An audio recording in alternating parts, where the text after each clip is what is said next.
خروج کی کتاب پہلا باب مصر میں اسرائیلیوں پر ظلم و ستم۔ اسرائیل کے بیٹوں کے نام جو اپنے اپنے گھرانے کو لے کر یعقوب کے ساتھ مصر میں آئے یہ ہیں: روبن، شمعون، لاوی، یہودا، اشکار، زبولون، بنیامین، دان، نفتالی، جد، آشر۔ اور سب جانیں جو یعقوب کے صلب سے پیدا ہوئیں 70 تھیں، اور یوسف تو مصر میں پہلے ہی سے تھا، اور یوسف اور اس کے سب بھائی اور اس پشت کے سب لوگ مر مٹے، اور اسرائیل کی اولاد برومند اور کثیر التعداد اور فراوان اور نہایت زور آور ہو گئی، اور وہ ملک ان سے بھر گیا۔ تب مصر میں ایک نیا بادشاہ ہوا جو یوسف کو نہیں جانتا تھا، اور اس نے اپنی قوم کے لوگوں سے کہا، دیکھو، اسرائیلی ہم سے زیادہ اور قوی ہو گئے ہیں، سو آؤ ہم ان کے ساتھ حکمت سے پیش آئیں، تا نہ ہو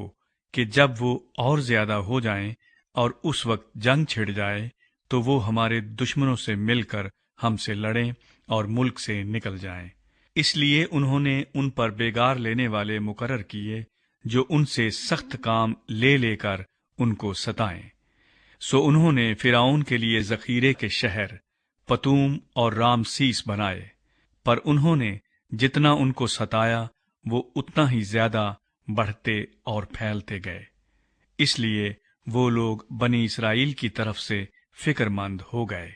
اور مصریوں نے بنی اسرائیل پر تشدد کر کر کے ان سے کام کرایا،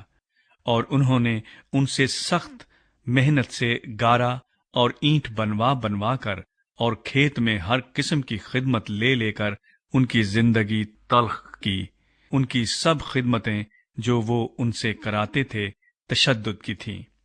تب مصر کے بادشاہ نے عبرانی دائیوں سے، جن میں ایک کا نام سفرا اور دوسری کا فوا تھا، باتیں کیں،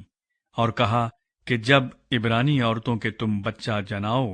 اور ان کو پتھر کی بیٹھکوں پر بیٹھی دیکھو تو اگر بیٹا ہو تو اسے مار ڈالنا، اور اگر بیٹی ہو تو وہ جیتی رہے۔ لیکن وہ دائیاں خدا سے ڈرتی تھیں، سو انہوں نے مصر کے بادشاہ کا حکم نہ مانا، بلکہ لڑکوں کو جیتا چھوڑ دیتی تھیں۔ پھر مصر کے بادشاہ نے دائیوں کو بلوا کر ان سے کہا، تم نے ایسا کیوں کیا کہ لڑکوں کو جیتا رہنے دیا؟ دائیوں نے فرعون سے کہا،